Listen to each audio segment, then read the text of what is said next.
Now our topic is Gulliver Travels, and Gulliver Travels is a book. It is the book for which Jonathan Swift is well known and probably will be ever known. Okay? And the composition of this book, it starts in 1720. Around 1720 he started putting down, he started putting into shape this particular piece of work, Gulliver travels. और उस book को एक mock series title देता है, और वो title है travels into several remote Nations of the world in four parts by Lemuel Gulliver, first a surgeon and then a captain of several ships. Now, Jonathan Swift, as you are already aware of, developed close association with a woman named Stella. Okay? And after the death of Stella, she is one of the women who has been continuously referred to in his literature. Okay? So he became increasingly melancholy, he increasingly became sad, and his sadness led to the appearance of signs of madness in the personality of Jonathan Swift. 1742 के अंदर एक significant event उसकी life का पेश आता है, ही suffered a stroke. Stroke जो है वो इस हद तक सीरियस था that he lost his ability to speak, and furthermore it was revealed upon him that he is very soon going to be mentally disabled. तो एक दफ़ा वो एक देहात से गुजर रहा था, तो वहां पे उसने एक दरख्त को देखा। तो ये कहता है कि I shall be like that tree, I shall die on the top. कि दरख्त जो था वो मरने को था, लेकिन वो सीधा खड़ा था। तो it was his desire to die like that tree, standing tall, standing straight, standing at the top. Although he'll be standing tall, but when a tree begins to die, first of all, what it loses is it loses the top side of it. ये जो ऊपर वाली side है वो खुश्क होना शुरू कर देती है। तो what he was referring to, that he is going to lose his mind first of all, the scene of his death is starting, and in that scene first of all he will lose his mind. Ultimately, Jonathan Swift, he died, and the fortune that he left, it was used to develop a hospital for the mentally disabled individual. This hospital, it was originally known as St. Patrick's Hospital for Imbeciles. And this hospital, it still exists and is at one of the top psychiatrist institutes there in the island. किताब का title जो है, जो कि अभी मैंने आपको ऊपर पढ़ के दिखाया, जो कि मॉक सीरियस टाइटल है, ठीक है, और ज़ाहिर है गलिवर्स ट्रेवल्स अगेन सफ़र का जिक्र है। तो जो ओरिजिनल रीडरशिप थी, फर्स्ट मतलब के बिगनिंग में, आगाज़ में, when they bought this book, तो they thought that they are going to read about some exotic travels, के कुछ शख्स है जो कि वाकई ही कहीं पे किसी ने सफ़र किया है किसी मखसूस किस्म के आइलैंड्स का, और वो आइलैंड्स जो हैं वो हिडन हैं from the rest of the world, and that guy Lemuel Gulliver, he has explored these islands, and we are going to read the account of these adventures। और जब आगाज़ के 4-5 पेजेस पढ़ें तो उसमें भी ये जो सस्पेंस था, ये सस्पेंस बरकरार रहता है, वो सस्पेंस को तोड़ता नहीं है। But as you proceed further into the book, then you realize that this is entirely something else. तो गुलिवर ट्रेवल्स जो है, ये किताब जो है, it is adventure story, and it is adventure story of the voyages of Lemuel Gulliver, who is basically a ship surgeon, and later because of series of mishaps he became the captain of several ships, ठीक है। so what happens is, originally in the first ship, when he was traveling on a ship, the ship is destroyed in the storm, and when the ship is destroyed in the storm, तो Gulliver travel मतलब Gulliver जो है वो अपने आप को, जब वो उसको होश आता है, जब वो होश संभालता है, तो वो देखता है कि वो एक जजीरे पे है। और जब वो उस जजीरे पे उठता है तो उसको छोटे छोटे लोगों ने घेर रखा है। किताब को जो है इसको चार हिस्सों में या फिर चार जिल्दों में तकसीम किया गया है, ठीक है। चार मुख्तलिफ जो लैंड्स हैं उनका वो दौरा करता है। जो सबसे पहली लैंड है जिस पे वो अपने आप को पाता है वो है the land of the Lilliputs. Lilliput जो है ये छोटे छोटे लोग हैं, छोटे छोटे कद के लोग हैं, मतलब के बोने हैं, ठीक है, सारे के सारे बिल्कुल छोटे छोटे। और जब उसको होश आता है तो वो ये देखता है कि वो सारे लोग उसको रस्सियों से मतलब के बांध रहे हैं और उसको बांधा जा रहा है। ये जो लोग हैं छोटे छोटे, इनका कद ऑलमोस्ट जो है वो 6 इंचेस के बराबर है, ठीक है। और जब शुरू शुरू में वो मतलब कि गुलिवर के साथ फिर उनका इंटरेक्शन होता है, तो he is treated with compassion and concern bye these people, ठीक है। और उसके बदले में गुलिवर उनकी हेल्प करता है, उनके कुछ मसाइल जो हैं, खास करके जो उनके मतलब के कॉन्फ्लिक्ट चल रहे होते हैं उनके एनिमीज के साथ, उनको वो सॉल्व करता है। अभी छोटे छोटे लोग हैं, ठीक है। और अब आपने ये देखें, ये बड़ी मतलब क्या गहरी किताब है ना, इसके अंदर एलिग्री है साथ साथ। जो एलिग्री है वो ये है कि वो लोग जो कि छोटे छोटे लोग हैं, they have been represented by, या फिर ये लोग जो है ये रिप्रेजेंटेटिव हैं, नुमाइंदगी कर रहे हैं मलका एन जो थी, क्वीन एन, जो उसके दरबारी लोग थे, ये उनके रिप्रेजेंटेटिव, ठीक है। और शुरू शुरू में आपको पता है कि जब वो वहां पे जॉब कर रहा था, ठीक है, जो उसकी आकाश की जॉब थी, ठीक है, तो उस वक़्त उन लोगों ने जोनाथन स्विफ्ट के साथ अच्छा सलूक किया था, ठीक है। तो ये बिल्कुल कहानी पैरेलल चल रही है, ठीक है, कि वो इसको हम कहते हैं एलिगरी, कि ऊपर से कहानी और है और जो अंदर है कहानी का मतलब वो उसका मतलब कुछ और है, ठीक है। तो ये जो लोग हैं जो कि लिलीपुट के लोग हैं, जो कि छोटे-छोटे लोग हैं, इनके कुछ इश्यूज़ हैं। और जो उनके इश्यूज हैं वो बड़े पिटी नेचर के हैं। मिसाल के तौर पे जो उनका मेन इशू है जिस पे उनका झगड़ा होता है, उनका मेन इशू ये है कि अंडे को किस साइड से तोड़ना है, ठीक है। There are two groups, the little Endians and the big Endians, कि वो जो कि अंडे को छोटे सिरे से तोड़ते हैं और वो जो कि अंडे को बड़े सिरे से तोड़ते हैं। अब ये जो अगेन एलिग्री है, और ये एलिग्री रिप्रेजेंट करती है the differences between the Catholics and the Protestants.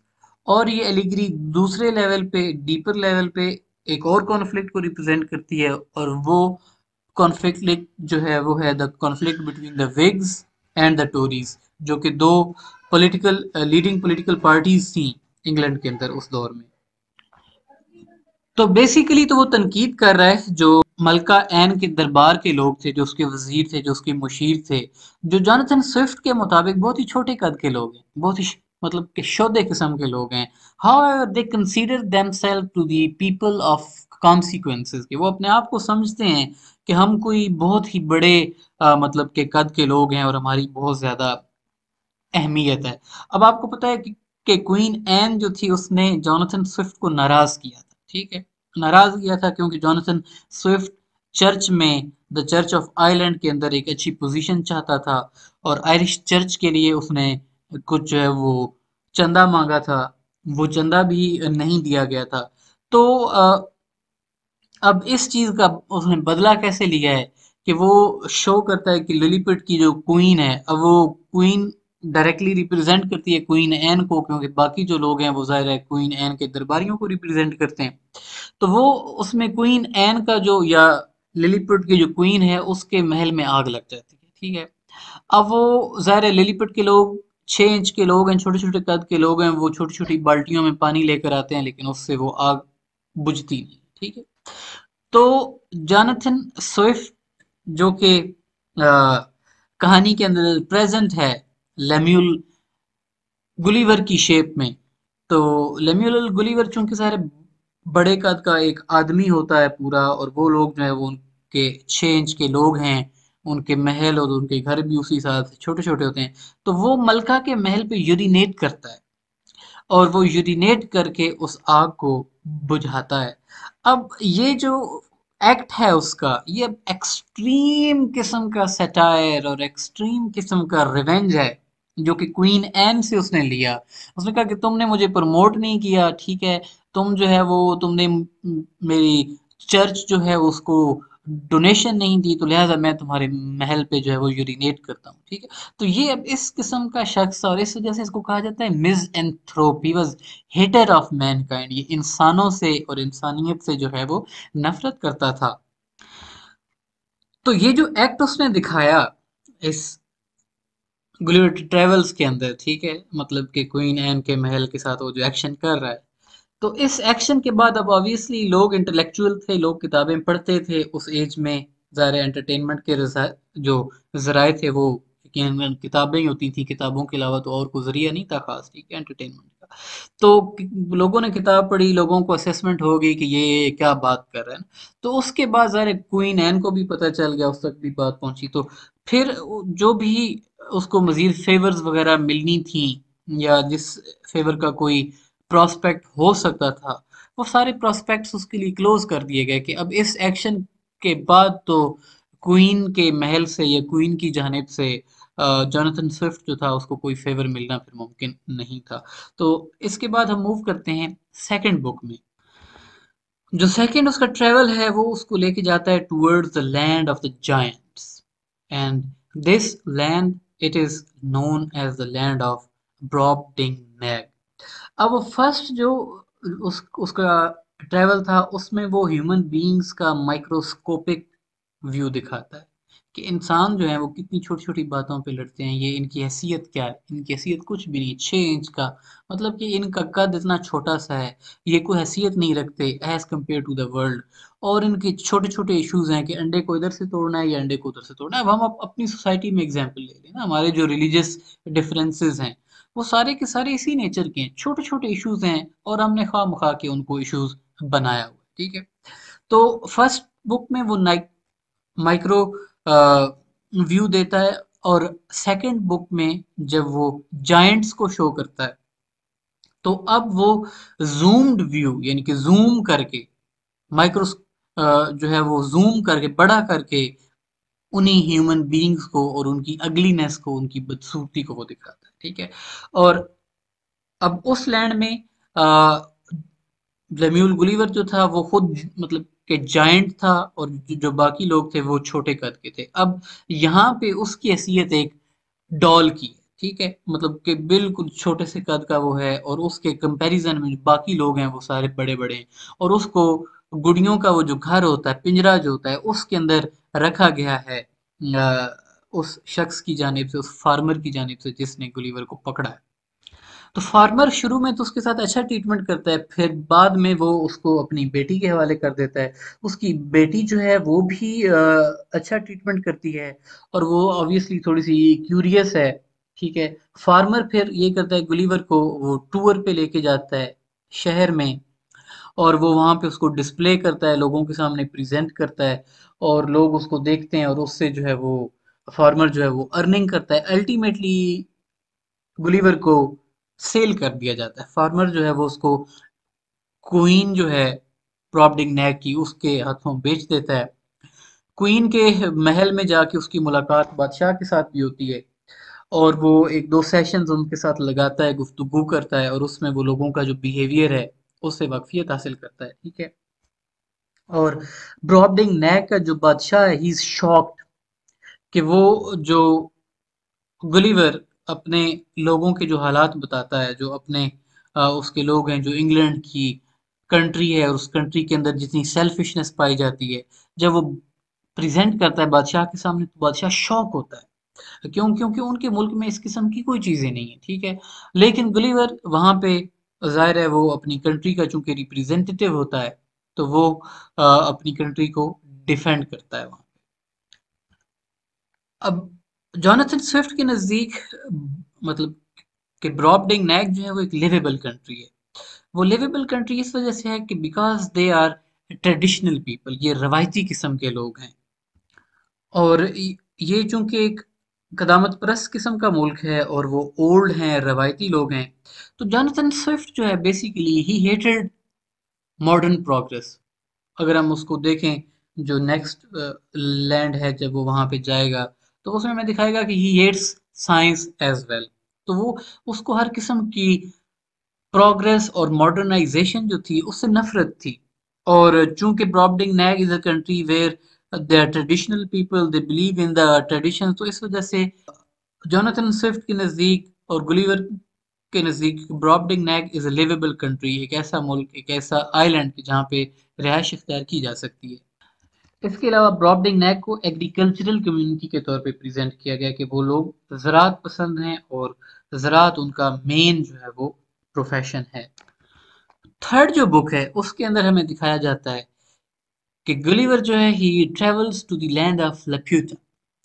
लप्यूटा जो है ये एक साइंटिफिक यूटोपिया है जहाँ पे साइंस को बहुत ज़्यादा वैल्यू किया जाता है, जहाँ के लोग जो है वो साइंस के अंदर बहुत ज़्यादा दिलचस्पी रखते हैं ना। अब जॉनथन स्विफ्ट जो है he himself he hated science, उसको साइंस से और साइंटिफिक एडवांसमेंट से शदीद किस्म की नफरत थी।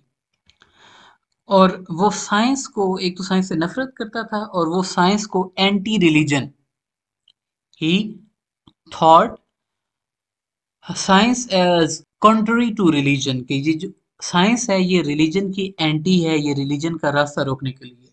अब वो ज़ाहिर है पोप था, सॉरी प्रीस्ट वगैरह था, वो चर्च में अच्छी पोजीशन पे रहा, तो वो रिलीजन के अंदर यकीन रखने वाला था, ठीक है। तो अकॉर्डिंग टू हिम साइंस और साइंटिफिक थिंकिंग और scientific knowledge and scientific progress, all these things they are unnecessary, ये वो चीजें हैं कि जिनकी कोई जरूरत नहीं है, ठीक है। तो अब वो जिस लैंड पे गया है, land of Laputa, it is a land of advanced scientific thinkers, कि ये एडवांस्ड साइंटिफिक थिंकर्स हैं अपनी एज के, जो कि अपनी अपनी फील्ड के अंदर एक्सपर्ट्स हैं, जो कि प्रोफेसर्स हैं वेरियस फील्ड्स के। और जो उनका आइलैंड है उसकी डिस्क्रिप्शन बड़ी मजे की है।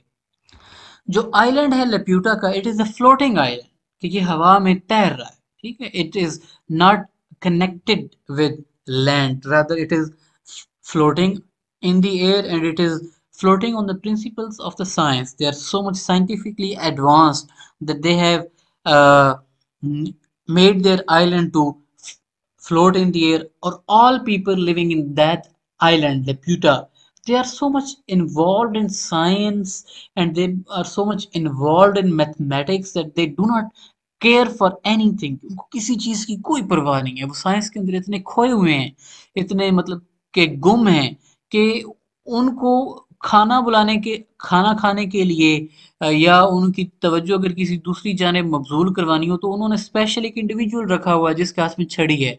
वो छड़ी मारता है तो उनको पता चलता है कि हाँ जी अब हमने अपना जो ध्यान है वो कहीं और मबजूल करना है। तो इस हद तक वो साइंस के अंदर खोए हुए। अब ये अगेन क्रिटिसिज्म, साइंटिस्ट्स, मैथमेटिशियंस और जितने भी एडवांस्ड थिंकर्स थे उनके ऊपर ये तनकीद है, उसका सटायर है जो कि हमें नजर आ रहा है। और ये इन लोगों को मैथमेटिक्स से और साइंस से इस हद तक मोहब्बत है कि जो उनका खाना है, जो उसकी शेप्स हैं, वो शेप्स भी उन्होंने मैथमेटिकल शेप्स की बेस पे जो है वो रखी हुई है। मतलब इस हद तक they these people they are involve in the science. अब ये तो एक उसने पिक्चर प्रेजेंट की हमारे सामने साइंटिफिक थिंकर्स की, ठीक है। अब वो चूंकि साइंस से नफरत करता था, और ये वो टाइम पीरियड था कि जब रॉयल सोसाइटी ऑफ साइंसेस जो थी उसकी बुनियाद रखी गई थी, ठीक है। अब he thought of them as unnecessary, हालांकि वो साइंस की फील्ड में जो रॉयल सोसाइटी ऑफ साइंस थी वो अच्छी खासी थी, प्रोग्रेस कर रही थी, और ज़्यादातर लोग और हम लोग भी जो उस एज की साइंटिफिक एडवांसमेंट है और फिर उसके नतीजे में जो इंडस्ट्रियलाइजेशन होती है हम उसको एडमायर करते हैं, हम उसको आइडियलाइज करते हैं कि उन्होंने बहुत अच्छा काम किया। लेकिन जॉनथन स्विफ्ट उसको दूसरे एंगल से देखता है। वो ये कहता है कि ये इस किस्म के लोग हैं दैट हु आर लेबरिंग, जो कि मेहनत कर रहे हैं to extract sun beams from cucumbers, कि वो क्यूकम्बर यानी कि खीरे में से सूरज की शुआएं निकालने की कोशिश कर रहे हैं। इस किस्म की जो अनहोनिया चीजें हैं, जो अनहोनी चीजें हैं, वो उनके पीछे पड़े हुए हैं। थर्ड बुक जो है, जो उसका लेप्यूटा का ट्रैवल है, इसके अंदर एक और कम्युनिटी की पिक्चर भी प्रेजेंट की गई है, और इन लोगों का नाम है स्टर्लब्रग्स। ये वो लोग हैं हु लिव फॉर एवर, जो हमेशा जिंदा रहते हैं, जिनको कभी मौत नहीं आती। अब ये अगेन वो एक सटारिकल पिक्चर प्रेजेंट कर रहा है उन लोगों के सामने कि जो कि हमेशा की जिंदगी रहने का ख्वाब देखते हैं, और जो कि वो चाहते हैं कि वो हमेशा जिंदा रहें, उनको कभी मौत ना आए, जो कि इस दुनिया के होना चाहते हैं। ये जो लोग हैं स्टर्लब्रग्स, ये वो लोग हैं हु डिके फॉरएवर, कि इनकी जो स्किन है और इनका जिस्म जो है वो मतलब घुलता रहता है, और वो हमेशा तकलीफ में है। They are in the eternity of the pain and mental infirmity as they fall to pieces but they can not die. कि मेंटल एंग्विश का शिकार हैं, फिजिकल पेन का शिकार हैं, चाहे उनके टुकड़े टुकड़े हो जाएं, उनका उनका हाथ कट जाए, उनका बाजू कट जाए, उनका धड़ कट जाए, जो कुछ मर्जी हो जाए, but they can not die. उनको मौत नहीं आनी, और उनको मौत आ नहीं सकती, ठीक है, because they are made in such a way that they will not die.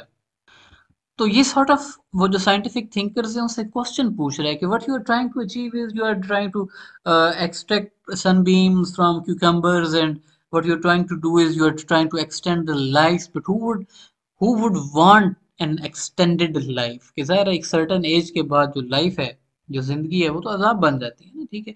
तो ये बेसिकली सारी तनकीद उसी साइंटिफिक थिंकिंग और उस वो जो साइंटिफिक एडवांसमेंट ऑफ नॉलेज है, ये उसी पे उसका सारा क्रिटिसिज्म और सारा सेटायर है, जो कि स्टारबर्ग्स के ज़रिए भी वो करना चाह रहा है साइंटिफिक थिंकर्स के ऊपर। जो फोर्थ पार्ट है बुक का, फोर्थ पार्ट के अंदर again he goes to the land of Houyhnhnms. Houyhnhnms जो है ये सॉर्ट ऑफ जो हॉर्स की, घोड़े की जो आवाज़ होती है ना, ये उससे निकला है वर्ड हुनहिम्स, ठीक है। तो ये इस लैंड में जाता है, और ये it is a land where creatures like horses they are ruling, and there are creatures who look like human beings but they are actually sort of animals or apes.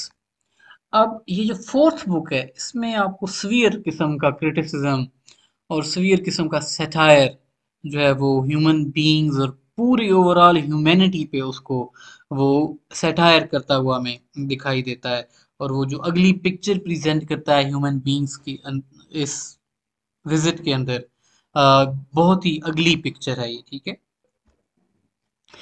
Final book के अंदर लेमिल Gulliver जो है वो हमें madness की जाने जाता हुआ दिखाई देता है, बिल्कुल ऐसे कि जैसे जॉनथन स्विफ्ट खुद आहिस्ता आहिस्ता मैडनेस की जाने जाता हुआ दिखाई देता है।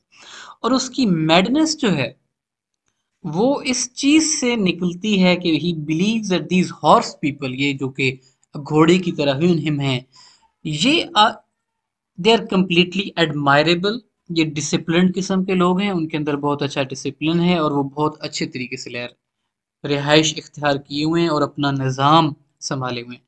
और उसके अपोजिट जो कि गुलिवर से मिलते जुलते लोग हैं, या फिर होमोसैपियंस, या जो इंसान हैं, उनको वो टाइटल देता है याहूज का, ठीक, याहूज। तो ये कहता है कि ये जो याहूज हैं दे आर टोटली डिस्गस्टिंग। वो उनकी डिस्क्रिप्शन ऐसी दी गई है कि उनको देख कर जो है गुलिवर को, और ज़ाहिर है जो रीडर है उसको भी उनसे नफरत हो जाती है। तो वो ह्यूमन बीइंग्स को, इंसानों को ऐसे प्रेजेंट करता है that you started hating them.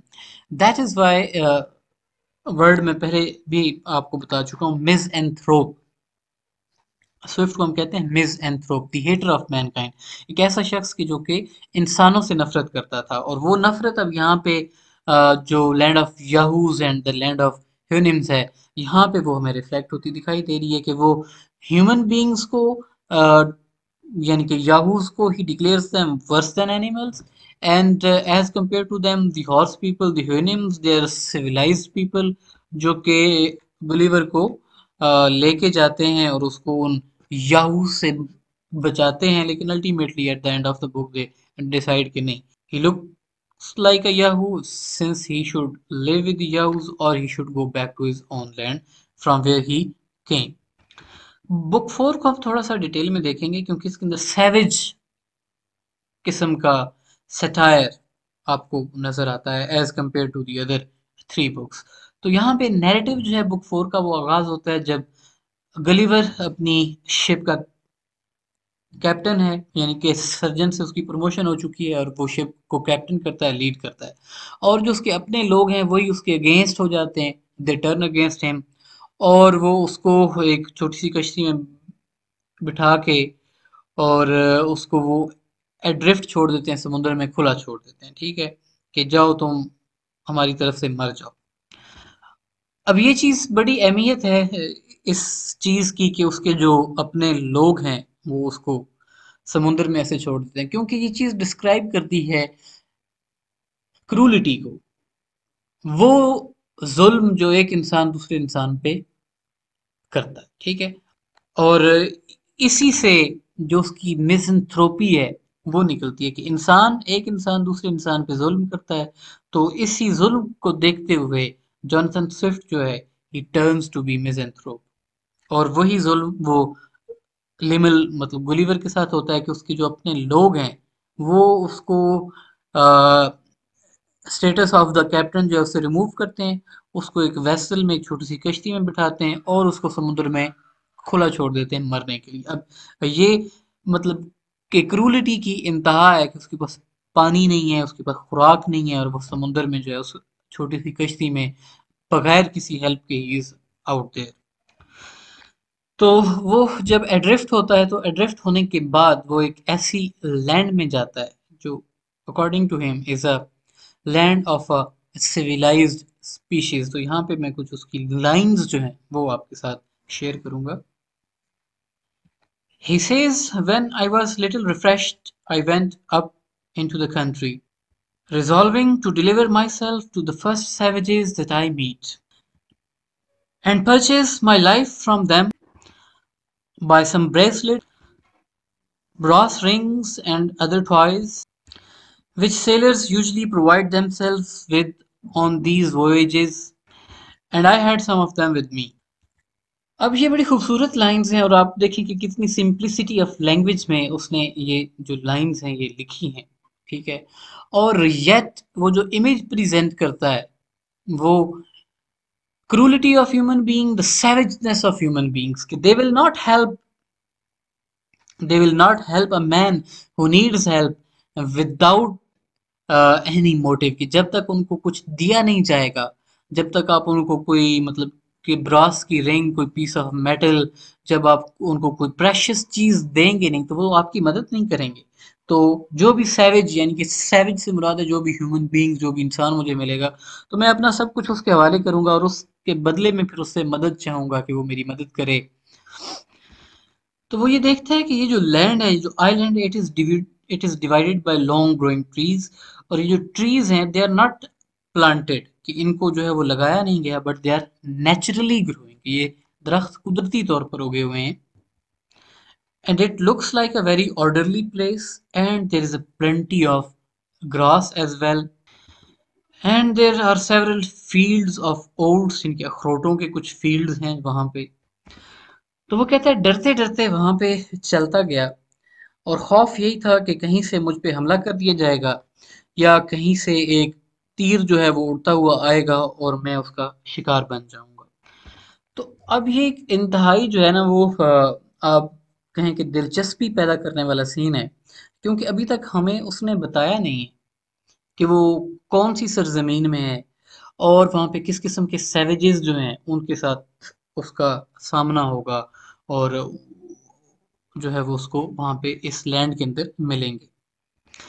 फिर चलते चलते वो एक रास्ते पे आता है, and on that track he finds feet, जो पाँव के निशान होते हैं, ह्यूमन बीइंग्स के पाँव के निशान उसको वहां पे मिलते हैं, और उनके साथ उसको हॉर्सेस के जो फुटप्रिंट्स हैं वो भी उस ट्रैक पे बहुत ज्यादा तादाद में दिखाई देते हैं।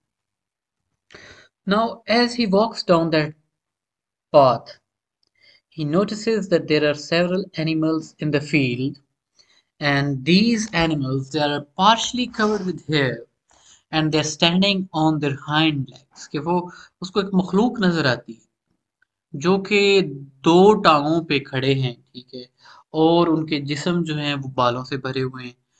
They had beard like the goat and they had long hair on the head and all their body it was covered with hair except for certain areas that they sat on, ठीक है. Now these creatures they were very powerful and they climbed the high trees with tremendous agility, ठीक है. But when he sees them he is disgusted by their appearance. He feels that they're so disagreeable creatures and they're so disgusted and they're so filthy creatures that he feels a contempt toward them कि एक नफरत जो होती है वो उसके अंदर generate हो जाती है वहां पे.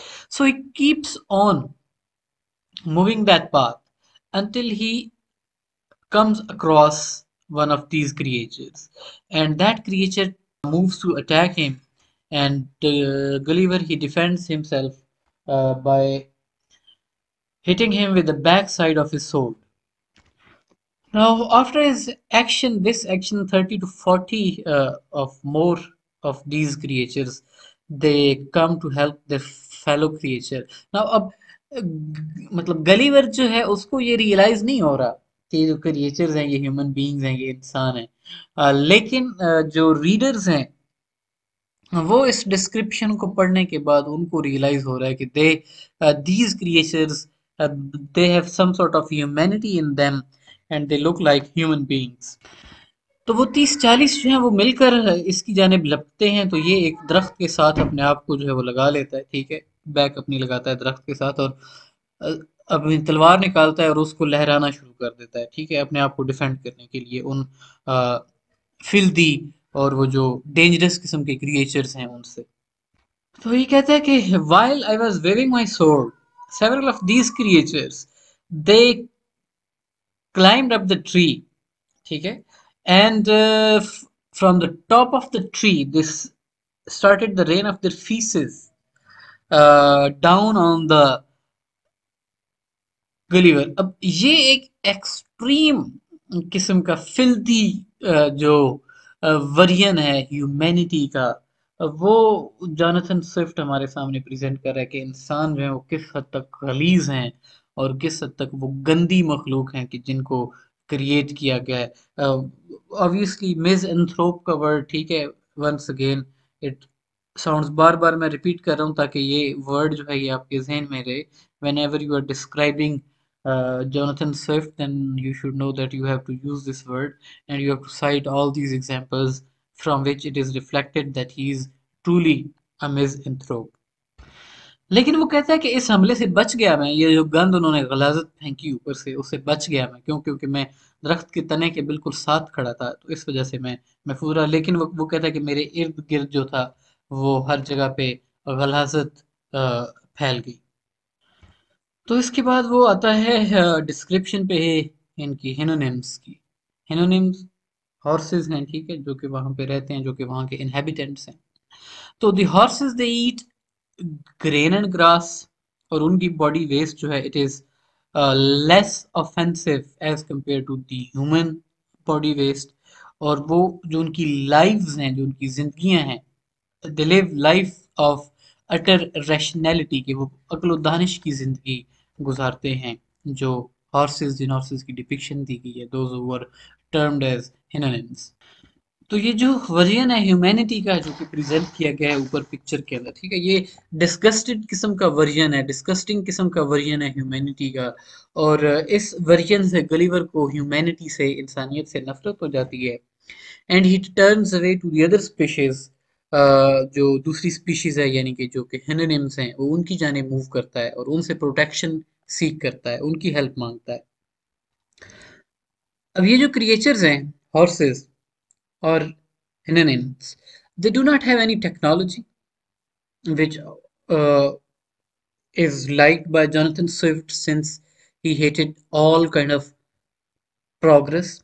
They have no institutions, and he was against institutions as well. They had no culture and no literature, कि उनके यहाँ कोई साइंटिफिक एडवांसमेंट या इस किस्म की जो चीजें थी, दे डिडंट एग्जिस्ट. अब सटायर किस जाने मूव कर रहा है, ठीक है, दैट इज द क्वेश्चन. कि ह्यूमन बीइंग्स जो उनकी पिक्चर प्रेजेंट की गई है, टोटली अगली पिक्चर है. उसके कंपैरिजन में देयर सोसाइटी और देयर आर हेनोनिम्स जो कि रैशनल हैं, और उनकी रैशनैलिटी जो है वो ऐसे प्रेजेंट की गई है कि they have no technology, they have no institution, लेकिन वो रैशनल एक अच्छी ज़िंदगी गुजार रहे हैं. तो उसके नज़दीक ये जो जदीद एडवांसमेंट है या जितना मॉडर्निज्म है, ये जो ह्यूमैनिटी है उसको इनस्टेबिलिटी की जानिब लेके जा रहा है, और ये ह्यूमन लाइफ जो है, जो कि उसका पीस था, उसको ख़त्म करने की जानिब भी एडवांस. तो इस वजह से वो जो हिनोनिम्स को प्रेजेंट करता है, they do not have technology, they have no institutions of education, they have no culture,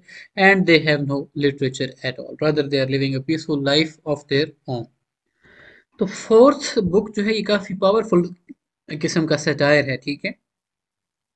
और इसमें जो हमारा रिस्पॉन्स है इस किताब को पढ़ने के बाद टुवर्ड्स ह्यूमन बीइंग और ह्यूमन रेस इन जनरल, वो बिल्कुल वही है जो कि जोनाथन स्विफ्ट जो है वो इवोक करना चाहता है. यानी कि डिस्गस्ट फील करते हैं, नफरत फील करते हैं ह्यूमन बीइंग्स और ह्यूमन रेस से. हमें घिन जो है वो महसूस होना शुरू हो जाती है इसको देखने के बाद. अब जब हिनोनिम्स उसकी हेल्प करते हैं और वो वापस अपनी कंट्री यानी कि इंग्लैंड की जानिब मूव करता है, and when he returns to his country, वो खुद एक सैटायर सैटराइज्ड किस्म की फिगर जो है डेवलप होकर हमारे सामने आता है. उसकी रीजन कि he is unable to stand his wife and his children.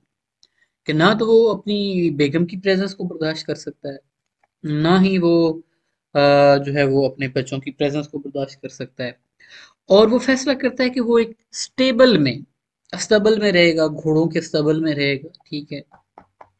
अब यहाँ पे हम एक क्वेश्चन पूछने पे मजबूर हो जाते हैं कि आया गलीवर जो है, इज ही मेंटली स्टेबल? कि क्या उसका वो जो मेंटल स्टेट ऑफ माइंड है, कि is he in the right state of mind, और he has lost his sanity from that visit to the land of Hinonims. Although his wife and his children they receive him with great joy because they have assumed that it has been long time and he must have died. However, he returns alive. ठीक है, तो वो उसको देखकर खुश होते हैं, उसको रिसीव करते हैं. लेकिन वो उनको देखकर खुश नहीं होता, और जो उसकी डिस्क्रिप्शन है, जो उसके वर्ड्स हैं अपनी फैमिली के बारे में, वो वर्ड्स बड़े मजे के हैं.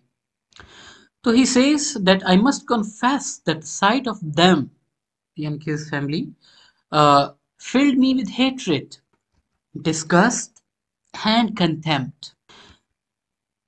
And the more by reflecting on the near alliance I had to them. For although my unfortunate exile from the Hinhim country, I compelled myself to tolerate the sight of Yahoos. By Yahoos we mean human beings. And he goes on, he says, when I consider myself copulating with one of the Yahoo species, यानी कि वो अपनी wife के बारे में बात कर रहा है. I will become parent of more Yahoos. It struck me with utmost shame, confusion and horror. कि उसको इस चीज पे भी जो है वो शर्म महसूस हो रही है कि he belongs to the race of Yahoos, यानी कि वो जो याहूज थे वहां पे, कि उसी नस्ल से, जाहिर है वो याहूज जो है वो ह्यूमन बींग्स को रिप्रेजेंट करते हैं ना, तो वो कहते हैं उसी नस्ल से मेरा ताल्लुक है, और मैं उसी नस्ल की एक खातून जो है उसके साथ आई एम मैरिड, और उसी में से मैंने दो जो है वो मजीद याहूज पैदा किए हैं, ठीक है. मतलब कि आई एम माई सेल्फ, जो मेरी औलाद है, वो जो अपनी उसकी औलाद है, वो उसको भी याहूज डिक्लेयर कर. अब याहूज की जो पिक्चर आपको दी गई थी वो इंतहाई हॉरिबल किस्म की पिक्चर है. तो अब जो उसका हेट्रेड है टुवर्ड ह्यूमैनिटी, वो इस हद तक है कि he doesn't spare his own family, कि वो अपनी फैमिली को भी नहीं छोड़ता इस में जो उसकी नफ़रत है जो कि याहूज़ के अगेंस्ट है, वो इस हद तक है कि वो अपनी फैमिली को भी बख्शता नहीं है इसमें। तो मज़ीद गो ऑन है, he goes on, he says, as soon as I entered my house, my wife took me into arm and kissed me, which having not been used to that touch of that hideous animal. अब वो hideous animal refer कर रहा है अपनी wife को। For so many years I fell into swoon for so many hours. At the time I am writing, it's been 5 years since my return to England. During the first year, I could not endure the presence of my wife and my children around myself. Then he goes on, he says, to this hour, कि आज 5 years हो गए, they dare not touch my bread and they dare not drink in my cup. Neither would I be ever able to let one of them take me by hand. तो इतने साल गुजरने के बाद भी he has been living with his horses, stable के अंदर दो घोड़े रखे हैं, ठीक है, और वो उनके साथ रह रहा है, एंड हर रोज he spends 4 hours talking with those horses because he believes that those horses, they are more rational as compared to the rational human beings as we know them. And he says that my horses, they understand me very well, कि वो मेरी हर बात को समझते हैं और बखूब समझते हैं।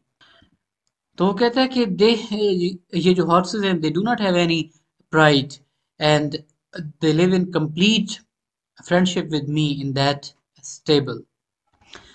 Now the question that remains for the readers is the question that remains for you, the question that remains for me, and the question that remains for all of the human beings and all of the readers of Jonathan Swift is that has Gulliver gone mad? कि क्या Gulliver जो है वो पागल हो चुका है? Or should any rational human being hate the human race? कि कोई अक्लमंद इंसान जो है क्या उसको इंसानी जो नस्ल है उसे नफरत करनी चाहिए? फोर्थ बुक जो कि बिटर किस्म का क्रिटिसिज्म है, जो कि बिटर किस्म का सटायर है, ठीक है, जब हम इसको पढ़ते हैं और उसको वो जो उसके वर्ड्स हैं जो कि अभी मैंने आपको सुनाए कि आई hated my wife and I won't let them touch my bread and I won't let them drink in my cup and I talked to the horses for 4 hours and they understood me and they had no pride. अब ये सारी बातें जब हम इनको पढ़ते हैं और जब हम इनको एक एंगल से सोचते भी हैं, ठीक है, तो फिर हमारी जो अपनी सैनिटी है वो शेक करना शुरू कर देती है, ठीक है, we begin to doubt our self के what is this world in which we are living in, मतलब कि इतना बिटर किस्म का सटायर हमें फोर्थ बुक के अंदर ह्यूमैनिटी पे और ह्यूमन रेशनैलिटी पे और जो ह्यूमन रेशनल थिंकिंग है और जो हम अपने आप को इतना फख्र महसूस करते हैं उस पे जोनाथन स्विफ्ट ने किया है। तो just like the real life of Jonathan Swift, his book Gulliver's Travels, it is also terrifying as well as wonderful, कि बहुत ही खूबसूरत और मज़े की किताब भी है, लेकिन उसको देखकर हमें बहैसियत इंसान हमें थोड़ा सा डर भी महसूस होता है कि ये क्या बातें कर रहा है और जो ये बातें कर रहे हैं क्या ये बातें सच। तो इसको पढ़ने के बाद वी वंडर, हम सोचना शुरू कर देते हैं कि व्हाट वी आर, कि हम हैं क्या, व्हाट हैव वी डन, हमने किया। अब हमसे मुराद मैं और आप नहीं, हमसे मुराद ह्यूमैनिटी है।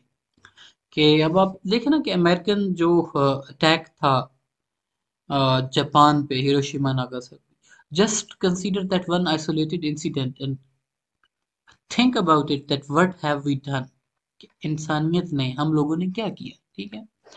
और जो वो एक्शन है वो, that one isolated action is enough for a rational individual to hate humanity, ठीक है, and to hate the scientific advancement and the scientist and all the technology and each and everything, ठीक है। तो ये सारी चीजें सोचने पे हमें जोनाथन स्विफ्ट मजबूर करता है। अगस्टन पीरियड को हम देखें ना, वो जो न्यू क्लासिकल पीरियड था, तो उसमें कंपैरेटिवली जो बाकी राइटिंग्स थी वो इंस्ट्रक्टिव नेचर की थी, ठीक है, इंस्ट्रक्टिव नेचर की राइटिंग थी।